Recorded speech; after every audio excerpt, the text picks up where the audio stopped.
কথা সংক্ষিপ্ত সর্বোচ্চ বিদ্যাপীঠের আপনারা শিক্ষার্থী, অনেক জ্ঞানী, হয়তো বা আমার চেয়ে অনেক বেশি জ্ঞান আপনারা রাখেন অনেক বিষয়, কোনো সন্দেহ নেই। কিন্তু আমাদের মূল সমস্যাটা কোন জায়গায়? আমার দর্শনে আমি দেখেছি আমাদের পরিচয় আমরা জানি না। অনেকেই আমরা আমাদের আত্মপরিচয় দিতে সংকোচবোধ মনে করি। আমি কি? কেউ মনে করি আমি বাঙালি, কেউ মনে করি বাংলাদেশি, কেউ মনে করি আমি সেকুলার, কেউ মনে আমি ডেমোক্রেসি, কেউ মনে করি আমি মানুষ, আমি কোনো ধার্মিক না, আমি নন সাম্প্রদায়িক। নিজের আত্মপরিচয় কি নিজেরা অনেকেই জানি না। আমি যে মুসলমান, এই পরিচয় দিতে আমরা লজ্জা পাই। আমি একজন মুসলমান, বুক ফুলিয়ে কথা বলতে আমি পারি না। এর কারণটা কি? আপনি যদি চুপচাপ থাকেন এই মুসলমান না, তাহলে আপনি কি মুসলমান হবেন না? আপনি যদি বলেন এই মোমেন না, তা আপনি মোমেন থাকবেন না। আপনি কি স্বীকার করবেন আপনার আল্লাহ আছে, কোরআন কি বিশ্বাস করি, নবী আমার নেতা, নবী আমার আদর্শ, এটা আপনার বলতে অসুবিধা কি? একজন কালমার্ক্সবাদী তার নেতার পরিচয় দিতে তার কোনো লজ্জা লাগে না। একজন মাবাদী বুক ফুলে বলে আমি মৌসুদুনবাদের প্রবক্তা, আমি তাকে পছন্দ করি। একজন ডেমোক্রেসিবাদী, সে বলছে আমি গণতন্ত্রকে পছন্দ করি। একজন সেকুলার বলতেছে আমি সেকুলারিজমকে বিশ্বাস করি। তা আপনি একজন মুসলমান কেন বলতে পারেন আমি একজন মুসলমান, আমি ইসলামকে পছন্দ করি? আপনার সমস্যা কোথায়? আল্লাহ পাক নিজেই তো বলেন আমান আহসানু কাওলাম মিম্মান দাআ ইলাল্লাহি ওয়া আমিলা সালিহান ওয়া ক্বালা ইন্নানী মিনাল মুসলিমিন। আমি একজন মুসলমান। আপনার পরিচয় আগে ঠিক করেন, আপনি কে? আগে আপনার পরিচয় ঠিক করেন। যত ভেজালের জায়গা এখানে, আপনার পরিচয় আপনারা জানেন না। আমি কয়েকদিন আগে বিদেশে ছিলাম, সিঙ্গাপুর গেছিলাম, মালয়েশিয়া দেখছি, যেমন খুশি তেমন সাজো, যার যেরকম মনে চায় চলতেছে ফিরতেছে। যদি তারা তাদের অবস্থায় উলঙ্গ অবস্থায় রাস্তায় বের হইতে লজ্জা না পায়, তাহলে তুমি তোমার পোশাক অবস্থায় রাস্তায় বের হইতে লজ্জা পাও কেন? ইউনিভার্সিটির হলের মধ্যে, ক্যাম্পাসের মধ্যে একজন ব্যক্তি যদি শর্ট প্যান্ট পরে হাঁটতে লজ্জা না পায়, তাই তুমি টুপি পরে হাঁটতে লজ্জা পাও কেন? আমি তো বুঝলাম না কিছু। যদি একজন মেয়ে তার সেই সমস্ত বস্ত্রহীন অবস্থায় রাস্তায় বের হইতে লজ্জা না পায়, তাই তুমি একজন মুসলিম মেয়ে ভালো শালীন পোশাক অবস্থায় রাস্তায় বের হইতে লজ্জা পাও কেন? এই পরিচয়টা আমাকে আগে দাও। তুমি শেখ সাহেবের একজন নেতা, শেখ সাহেবের তুমি একজন সৈনিক, তুমি একজন জিয়াউর রহমান সাহেবের সৈনিক, তুমি এরশাদ সাহেবের সৈনিক। যদি সেইভাবে কথা বলতে, বুক ফুলিয়ে কথা বলতে তোমার লজ্জা না হয়, তোমার দুর্বলতা না আসে, তাহলে তুমি নবীর সৈনিক, এই কথা বলতে তোমার লজ্জা আসে কেন? তোমার দুর্বলতা কোথায়? এটা আমাকে আগে বলো।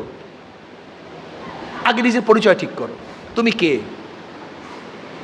প্রথম আমার পরিচয়, আমি বাংলাদেশি, বাঙালি, আমি আওয়ামী লীগ, আমি বিএনপি, আমি জাতীয় পার্টি, আমি জাসদ, আমি বাসু, সবগুলি পরে। আগে আমার পরিচয় আমি একজন মুসলমান। এটা আমার ফার্স্ট পরিচয়। যদি নিজেকে মুসলমান পরিচয় দিতে পারো, হাজারো প্রশ্নের জবাব চলে আসবে, হাজারো সমস্যার সমাধান চলে আসবে। আর যতক্ষণ পর্যন্ত নিজের পরিচয় দিতে লজ্জা পাবা, ততক্ষণ পর্যন্ত হাজারো সমস্যা তোমাকে ঘিরে ধরবে, তুমি সমাধান পাবা না, পেতে পারো না। আসুন, সমস্যা কি? সমাজের সমস্যাটা কি? সমাজের সমস্যা হলো চুরি, ডাকাতি, দুর্নীতি, ধর্ষণ, অবিচার, অত্যাচার, সব কিছু আমাদের সমাজকে ঘিরে ফেলছে। এই কাজগুলি কারা করতেছে? দুর্নীতির সাথে কারা জড়িত? আমাদের দেশের 28 লক্ষ কোটি টাকা বিদেশে কারা পাচার করছে? আপনার পত্রিকা দেখেছেন, হেডলাইন এসছে সকল শিক্ষিতই চোর না, কিন্তু যারা চুরি করে সবাই শিক্ষিত। পত্রিকা আসছে। আপনারা বলেন তো, এই 28 লক্ষ কোটি টাকা বিদেশে পাচার হয়ে গেছে, এর সাথে কি আমাদের কৃষক, শ্রমিক, মেহনতি মানুষ, কুলি, মজদুর, ঋষি, তাঁত কাছে কেউ ছিল? একজনও না। কারা করছে? এই বড় বড় শিক্ষিতরা। তার মানে শিক্ষিত হয়েছে কিন্তু নীতি আদর্শ গঠন করতে পারে নাই। নীতিবান হয় নাই, চরিত্র গঠন হয় নাই। আমি অনেক সময় বলি আসলে শিক্ষা মানুষকে পরিবর্তন করতে পারে না, মানুষকে পরিবর্তন করতে পারে সোহবাতে। বলে কিভাবে? আবরার ফাহাদকে কারা হত্যা করেছে? বুয়েটের ছাত্ররা। তারা কারা? সর্বোচ্চ আপনাদের মধ্যে মেধাবী, এরা মেট্রিকে ভালো রেজাল্ট করছিল, আইএ ভালো রেজাল্ট ছিল, নয়তো ভর্তি হইতে পারতাম বুয়েটে। এই ভালো ভালো ছাত্র বুয়েটে ভর্তি হওয়ার পরে কেন খুনি হইল? ওই সোহবাতের কারণে।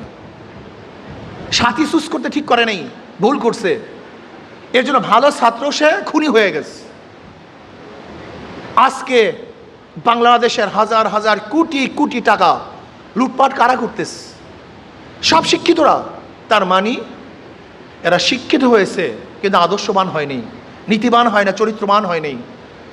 কোনো শিক্ষায় মানুষকে আদর্শবান করতে পারে না যতক্ষণ পর্যন্ত সোহবাত না আসে। নবী আলী সাল্লাল্লাহু কি করেছেন? তিনি নবুয়াতের পরে 23 বছর দুনিয়াতে ছিলেন, এর মধ্যে 13 বছর মক্কার মধ্যে কি করেছেন? কিছু লোক তৈরি করছেন যারা স্বর্ণতুল্য, সবচেয়ে দামি। 13 বছর পর্যন্ত কিছু লোক তৈরি করার পরে গোটা দুনিয়া বিজয় করছেন, যে যুগকে আমরা স্বর্ণযুগ বলতে পারি। আজকে আমাদের সমাজের মধ্যে শিক্ষিত লোকের অভাব নেই, আমাদের বাংলাদেশে শিক্ষিতের কোনো শেষ নাই, লেকিন আদর্শবান, নীতিবান, চরিত্রবান মানুষের খুবই অভাব, খুবই অভাব। আজকে ইসলাম তোমাকে আমাকে কি শিক্ষা দেয়? নবী আলাইহিস সালাতু ওয়াস সালাম দুনিয়াতে আসছেন কেন? নবী আলাইহিস সালাতু ওয়াস সালাম দুনিয়াতে কম্পিউটার আবিষ্কার করার জন্য আসেন নাই, প্লেন বানাবার জন্য আসেন নাই, দ্রুতগামী ট্রেন বানাবার জন্য নবী আলাইহিস সালাতু ওয়াস সালাম দুনিয়াতে আসেন নাই। নবী আলাইহিস সালাতু ওয়াস সালাম দুনিয়াতে আসছেন কেন? এই মানুষরূপী অমানুষদেরকে মানুষ বানাবার জন্য। মানুষরূপী অমানুষদেরকে মানুষ বানাবার জন্য তিনি দুনিয়াতে আসছেন। উদাহরণস্বরূপ ওমর ইবনে খাত্তাব রাদিয়াল্লাহু তাআলা ইসলাম গ্রহণ করার আগে তার চেহারা অবয়ব যা ছিল, ইসলাম গ্রহণ করার পরে একই চেহারা একই অবয়ব।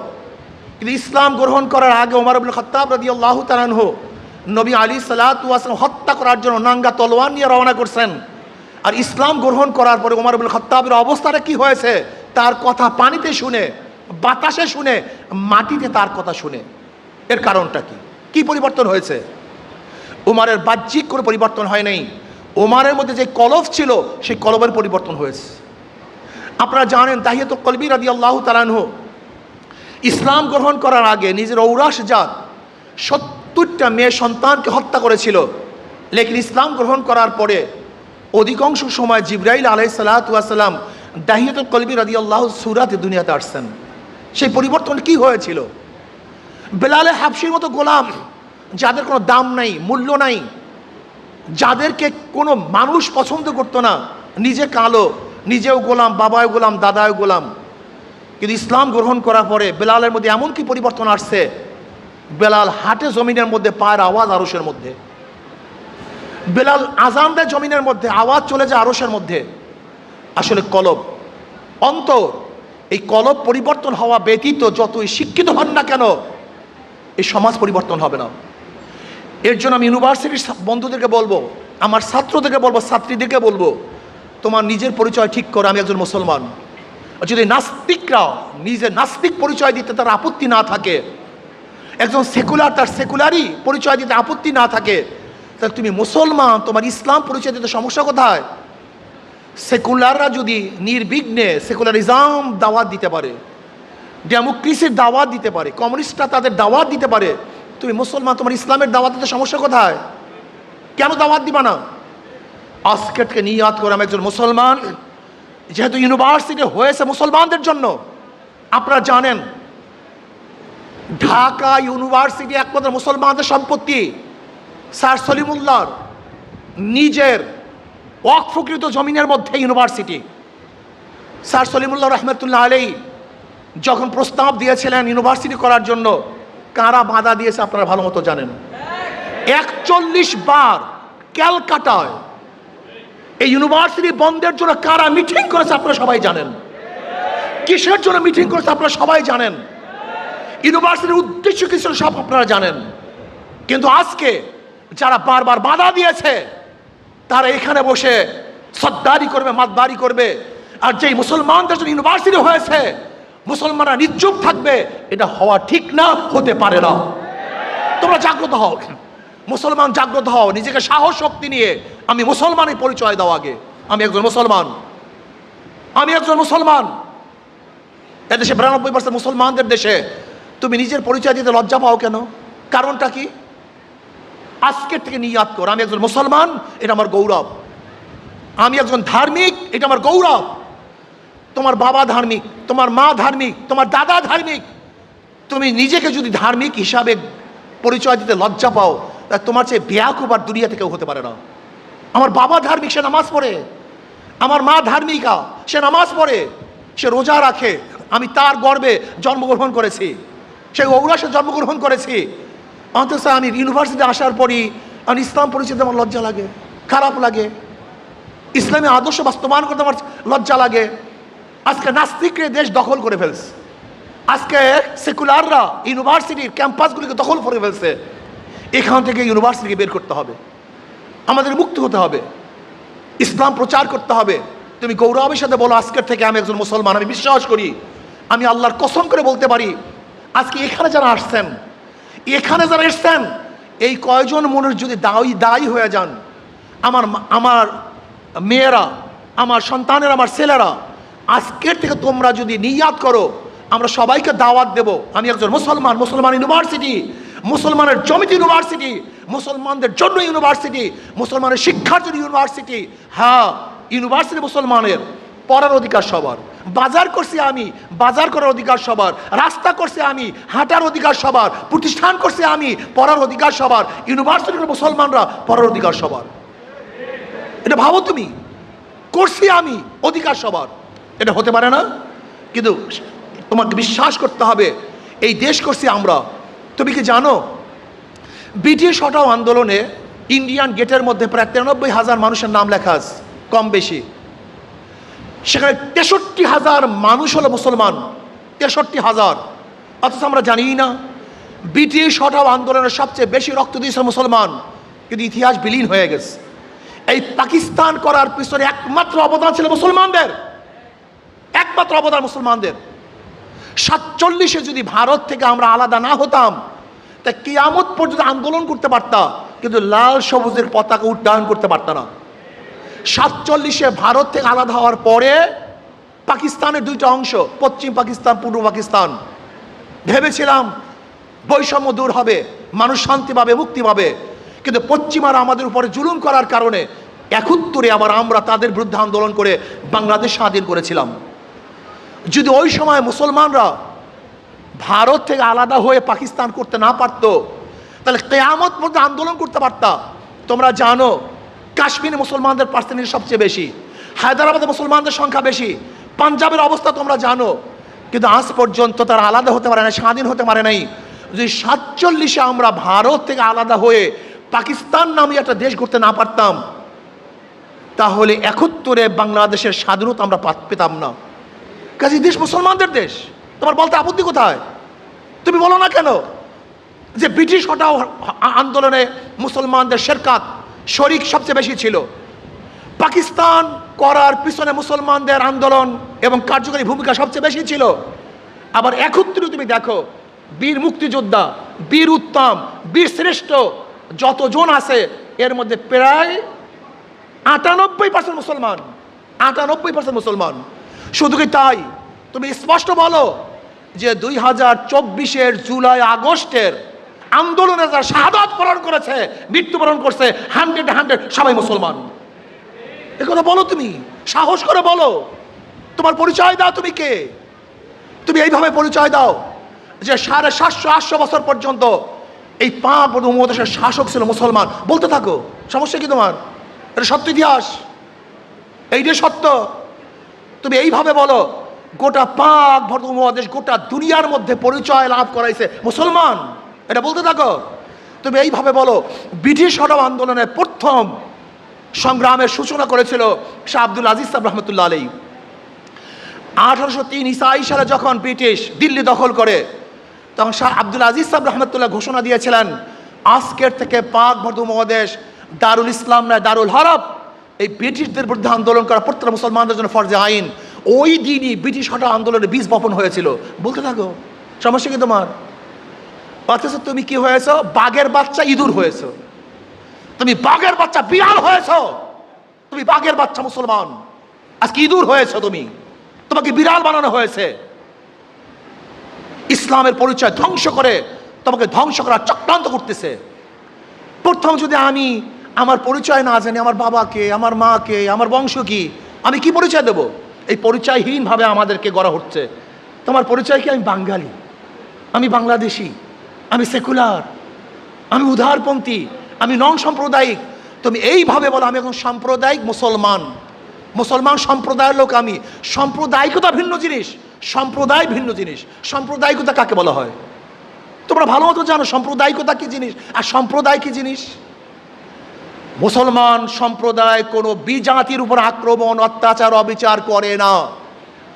আপনার ইতিহাস জানেন, আল্লাহ যদি কবুল করে আরেকদিন বয়ান করব তোমাদের সামনে, সেই দিন আমি সব ইতিহাস তুলে ধরবো। আজকে সংক্ষিপ্ত বলতেছি। বাদশাহ আলমগীর রহমাতুল্লাহ আলাই, বাদশাহ আলমগীর রহমাতুল্লাহ আলাই পাক ভারত উপমহাদেশে 50 বছর শাসক ছিলেন। 1-2 বছর না, 50 বছর। 50 বছর। এই 50 বছর শাহ আলমগীর রহমাতুল্লাহ আলাই বাদশাহ ছিলেন। তিনি ইচ্ছা করলে এই পাক ভারত উপমহাদেশের প্রত্যেকটা মন্দির ভাঙতে পারতেন, কিন্তু একটা মন্দিরও ভাঙেন নেই। সব গির্জাগুলি ধ্বংস করতে পারতেন, একটা গির্জাও ভাঙেন নেই। আমরা সাম্প্রদায়িকতায় বিশ্বাস করি না। আমাকে অনেকেই বলে আপনি কি করবেন? আমি ইসলাম হুকুমত কায়েম করব। বলে ইসলাম হুকুমত কায়েম করলে হিন্দুদের অবস্থাটা কি, খ্রিস্টানদের অবস্থাটা কি? তো আমি বলি তুমি জাহেল, তুমি মূর্খ, তুমি ইসলাম সম্পর্কে জানো না। ইসলাম কি জিনিস? ইসলাম এমন এক জিনিস, সমস্ত ধর্মের ধর্ম পালন করার সুযোগ যেখানে আছে সেটার নাম ইসলাম। সমস্ত জনগোষ্ঠীর মতের আদর্শের মানুষ যেখানে বসবাস করতে পারে সেটার নাম ইসলাম। সমস্ত মানুষের মানবিক মর্যাদা প্রদান করতে পারে সেটার নাম ইসলাম। তুমি কি জানো ইসলাম কি জিনিস? হযরত ইব্রাহিম আলাইহিস সালাতু ওয়াস সালাম তিনি মেহমান ছাড়া খানা খেতেন না। একদিন মেহমান নেই, একজন মেহমান পেলেন মুশরিক। ইব্রাহিম আলাইহিস সালাতু ওয়াস সালাম দস্তরখানে বসে খানা শুরু করলেন। বিসমিল্লাহি ওয়াল উজ্জা, লাত এবং উজ্জার নামে খানা খাওয়া শুরু করছে।